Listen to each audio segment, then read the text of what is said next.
Hello, dear students and dear viewers all over the world. This is Dr. Ahmed, and I'm about to record another short video for the benefit of my students who are studying with me postcolonial literature. And the very first thing that they are doing is Chinua Achebe's novel Things Fall Apart. First chapter has already been recorded, and now it is today the second chapter where I would like to talk certain things, but every student should keep in mind that this novel is about Igbo society of Nigeria, and that society has been portrayed by Chinua Achebe to be very ancient society, to be having all ancientness of the culture with it.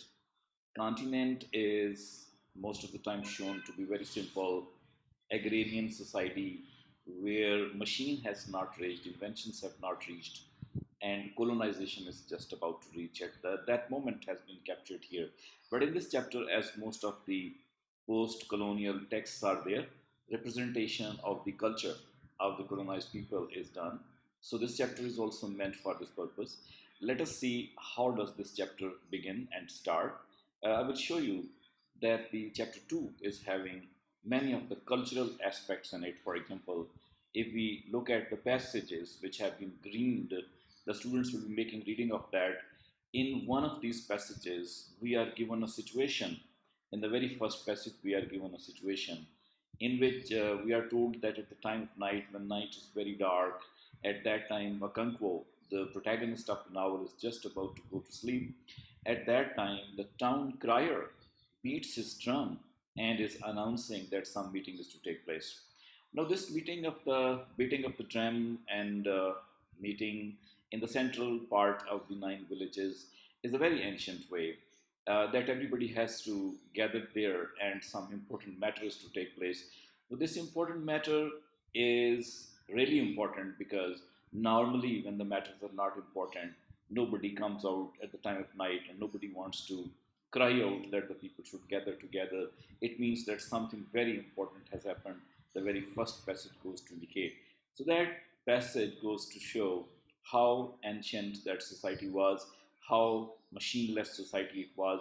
There were no loudspeakers, there were no type of things which could happen to spread the message. The old communicative way was to beat the drum, and the town crier would say that tomorrow some kind of meeting is going to take place, and the gravity of the matter was also to be realized by the people. So, this is what is going to be the start of the second chapter. I would like to show you what other things happen in the chapter, because of which I say that the cultural aspect has been highlighted. For example, if we have a little look at the highlighted lines, we can see that the type of tribal culture is available. For example, when the people had gathered together and the matter was presented, people were talking and discussing and giving their opinion. For example, here the writer says, many others spoke. At the end, it was decided to follow by the normal course of action. An ultimatum was immediately dispatched to Mabano, asking them to choose between war on the one hand and on the other, the offer of a young man and a virgin as a compensation. So this is the passage which should be given special, importance and special consideration, because here we come to know the hint that as in the last page which we have skipped, we could find that one of the women has been killed by the Albano tribe, and this Umufia tribe is going to discuss what they should do.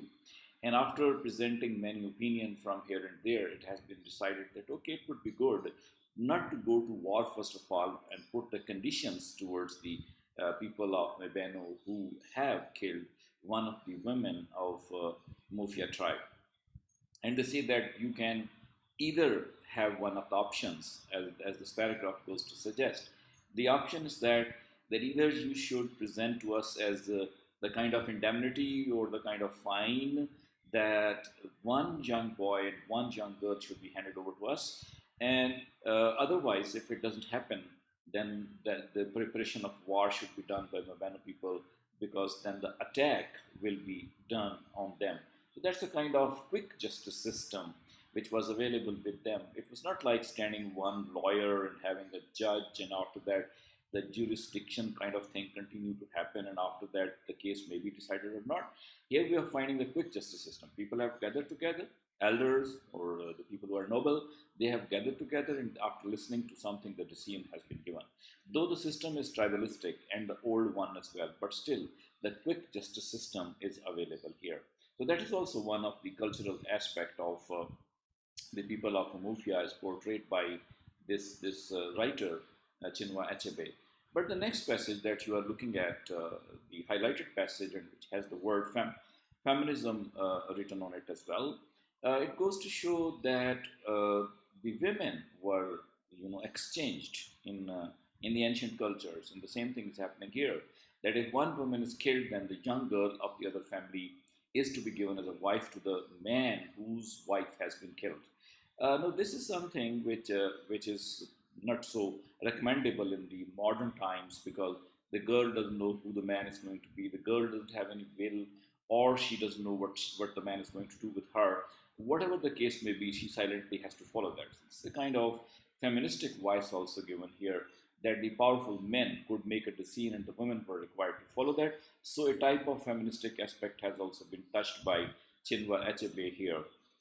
Chinua Achebe, after talking about these things, reverts to the house of Akankuo after the decision has been made. The thing which is going to be talked about Akankuo once again. For example, if you look at this passage, it says during the planting season, Akankuo worked daily on his farm from cockcrow until the chickens went to roost. He was a very strong man and rarely felt fatigue, but his wives and young children were not as strong, and so they suffered.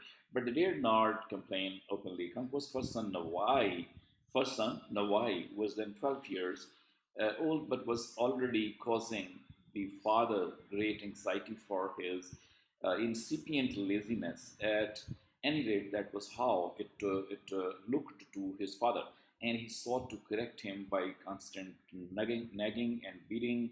And as Nawai was developing into a sad-faced youth, now you can see that the first chapter is reverberating here, because in the first chapter we had read about the power, muscular power of Akanku, and the writer is repeating all that. But here he adds one point, that because of the hard work and the force and the power of Akanku, other people couldn't follow him. Even his own son, Nawai, who was a young boy of 12 years old, he couldn't follow him. And so as a result, he was accused of being lazy.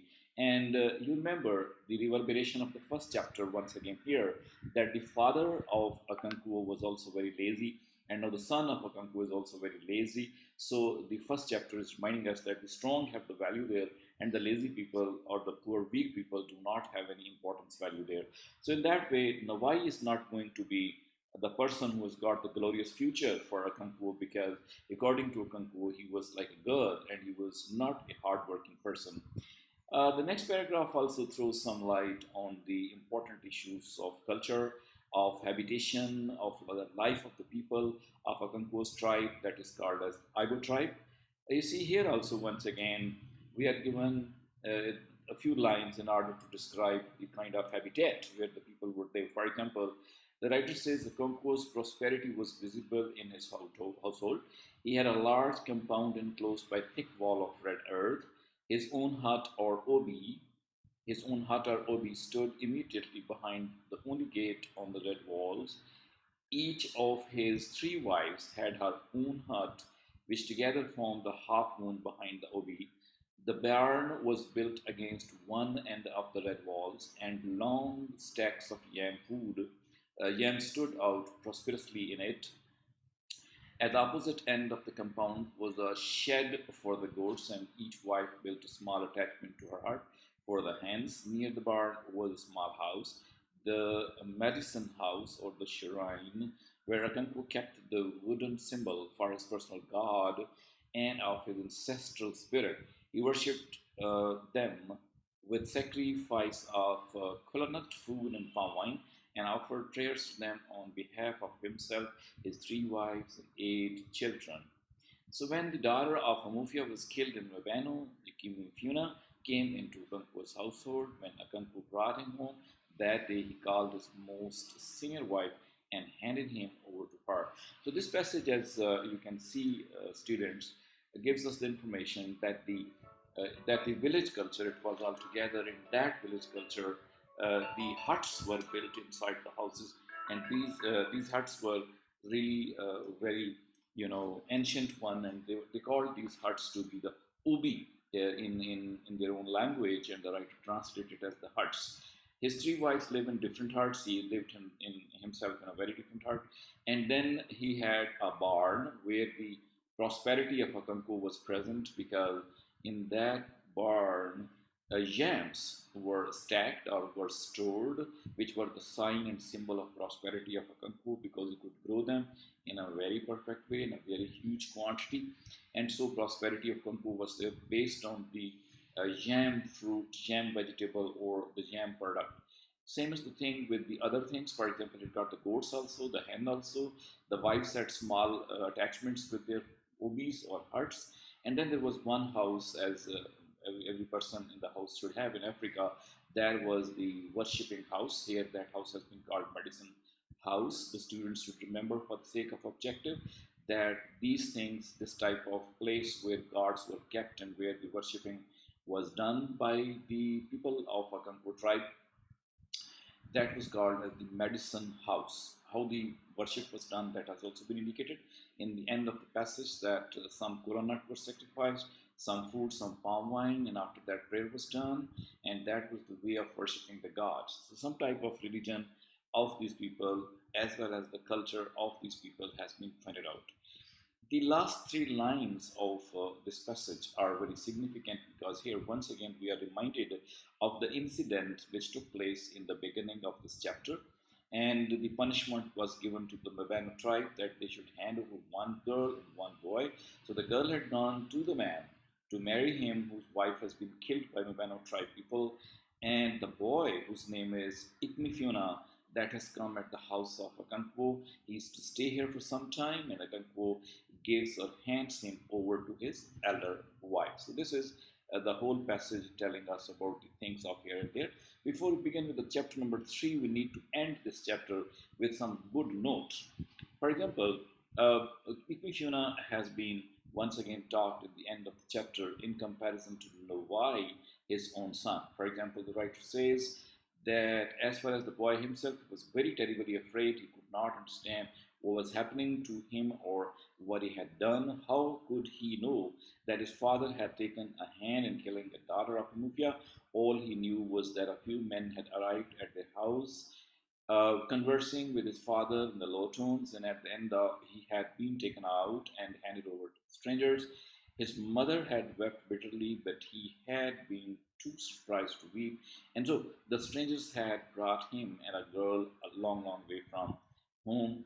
Though lonely or forest paths, he did not know who the girl was, and he never saw her again. So in that way, Ikmifuna has migrated from his place to this place of Akanko's house, and he is to stay there for a long time, for some time, before some further things happen with him. So the students, you have seen that ancient tribal system existed, and that tribal system has caused Ikmifuna to migrate from his village and ultimately reach to the house of Akanko, there to stay for some time. Though the boy was innocent, didn't know anything at all, but this is the system, the justice system which they had in their villages, and that has been practiced in a very vigorous way. So the whole chapter very briefly talks about the culture of these people. It talks about the habits of Akanko. It talks about the habitat and the house of Akanko. It also talks about the way people used to make the decisions and how it has been implemented. And we are introduced to the new character, and that is of Ikmifuna.